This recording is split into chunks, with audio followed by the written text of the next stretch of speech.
जरा सोचिए, समंदर की हजारों फीट गहरी खामोशी में एक ऐसा गुप्त समझौता हो रहा है जो आने वाले 50 सालों के लिए दुनिया की ताकत का पलड़ा तय कर देगा। ये सिर्फ एक डील नहीं है, ये 3 ताकतवर मुल्कों का एक ऐसा दांव है जो इतिहास लिखने की तैयारी में है। आज हम इसी गुप्त समझौते ऑकस की एक एक परत को खोलेंगे। इस पूरी कहानी का सेंटर पॉइंट है गिलोंग संधि। ये कोई मामूली कागज का टुकड़ा नहीं है, बल्कि ऑस्ट्रेलिया और यूनाइटेड किंगडम के बीच एक ऐसा फौजी वादा है जो आधी सदी तक चलेगा।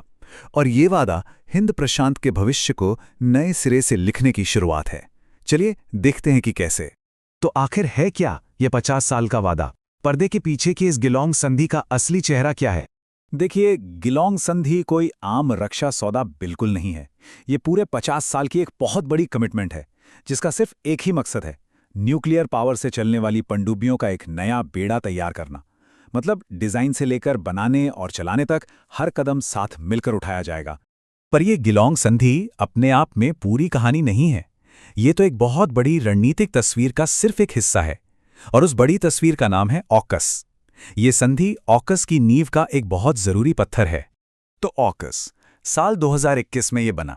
इसमें 3 सदस्य देश हैं, ऑस्ट्रेलिया, यूके और अमेरिका। इसीलिए इसका नाम है ऑकस।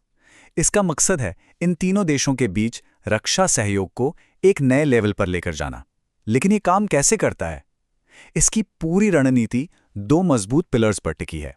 ऑकस की ये 2 पिलर्स हैं। पहला पिलर आप कह सकते हैं कि हार्डवेयर है, जिसके तहत ऑस्ट्रेलिया को पहली बार परमाणु पनडुब्बियों की जबरदस्त ताकत मिलेगी। और दूसरा पिलर है सॉफ्टवेयर। इसमें भविष्य की 8 सबसे खतरनाक टेक्नोलॉजी पर मिलकर काम करना शामिल है, जैसे आर्टिफिशियल इंटेलिजेंस, क्वांटम कंप्यूटिंग और साइबर वॉरफेयर।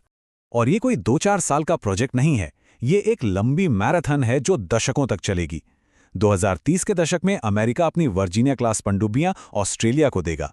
फिर 2040 तक ब्रिटेन और ऑस्ट्रेलिया मिलकर एक नई पीढ़ी की पनडुब्बी बनाएंगे, और ये सिलसिला लगातार 2070 तक जारी रहेगा। अब सबसे बड़ा सवाल ये उठता है कि आखिर इन सब की जरूरत पड़ी ही क्यों? हिंद प्रशांत क्षेत्र की शांत लहरों के नीचे ऐसा क्या हो रहा है जिसने इन 3 ताकतवर देशों को इतना बड़ा कदम उठाने पर मजबूर कर दिया? इसका जवाब, जैसा कि ज्यादातर एक्सपर्ट्स मानते हैं, एक ही है। हिंद प्रशांत में चीन के बढ़ते हुए असर को संतुलित करना। यह अमेरिका की तरफ से अपने सहयोगी देशों को एक तरह का भरोसा दिलाने का तरीका भी है कि वो मुश्किल वक्त में उनके साथ खड़ा है। तो जाहिर है अमेरिका के लिए इसके कई फायदे हैं। पहला, इस इलाके में उसके पुराने गठबंधनों का नेटवर्क और मजबूत होता है।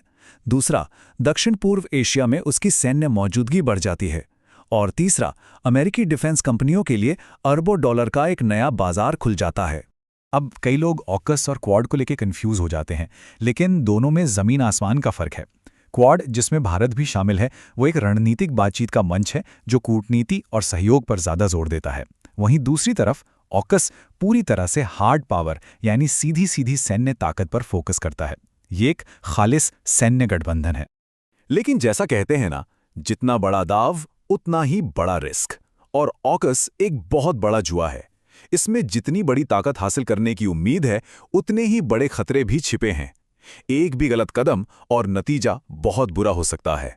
एक तरफ तो इन देशों के बीच फाइव आइज जैसा गहरा खुफिया रिश्ता है जो इसकी कामयाबी की वजह बन सकता है। लेकिन दूसरी तरफ कई बड़े सवाल भी हैं, जैसे कि क्या इससे क्वाड जैसा अहम गठबंधन कमजोर होगा? क्या ये सिर्फ पश्चिमी देशों का एक क्लब बनकर रह जाएगा? और सबसे बड़ा डर, क्या ये इस इलाके को हथियारों की एक नई और खतरनाक दौड़ में धकेल देगा? 1.13 ये सिर्फ एक नंबर नहीं है, ये ऑकस की शायद सबसे बड़ी और सबसे कमजोर कड़ी है।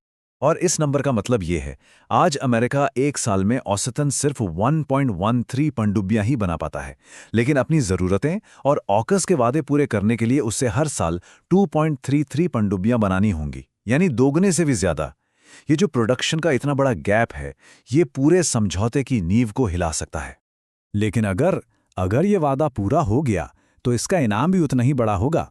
एक परमाणु पनडुब्बी के एक पारंपरिक पनडुब्बी के मुकाबले लगभग 3 गुना ज्यादा तेज होती है। इसका मतलब ये है कि वो किसी भी संकट वाली जगह पर बिजली की तेजी से पहुंच सकती है और महीनों तक बिना रुके, बिना सतह पर आए तैनात रह सकती है। इस समझौते का असर सिर्फ इन 3 देशों तक ही सीमित नहीं रहने वाला। इसकी लहरें पूरी दुनिया में महसूस की जाएंगी, खासकर हिंद प्रशांत क्षेत्र में। ये अमेरिका की रणनीति में एक बहुत बड़े बदलाव का साफ संकेत है। अब वो हर जगह खुद लड़ने के बजाय अपने दोस्तों को ताकतवर बनाने पर जोर दे रहा है। कुछ लोगों का यह भी मानना है कि क्वाड की अपनी सीमाओं ने ही ऑकस जैसे हार्डकोर सैन्य गठबंधन को जन्म दिया। लेकिन हाँ, ये भारत जैसे देशों के लिए एक नया मौका भी है कि वो अमेरिका के साथ अपनी शर्तों पर एक नई सुरक्षा साझेदारी बनाएं। तो आखिर में सवाल यही बचता है, क्या ऑकस इस इलाके में शांति का एक नया अध्याय लिखेगा, या फिर समंदर की गहराइयों में एक विनाशकारी हथियारों की दौड़ शुरू कर देगा? इसका जवाब तो सिर्फ आने वाला वक्त ही देगा, और पूरी दुनिया सांसें रोके हुए देख रही है। अगर ये वीडियो आपको पसंद आया हो तो लाइक जरूर करें, शेयर करें उन दोस्तों के साथ जिन्हें यूपीएससी, लॉ या जनरल नॉलेज की तैयारी करनी है। और हाँ, सब्सक्राइब करें। आप अपने सुझाव या सवाल नीचे कमेंट में लिख सकते हैं। यूपीएससी एंड कॉम्पिटिटिव एग्जाम की गाइडेंस या मेंटरशिप के लिए संपर्क करें। Our contact information is given in description. धन्यवाद। मैं हूं कृणाल ठाकुर। मिलते हैं अगले भाग में। जय हिंद।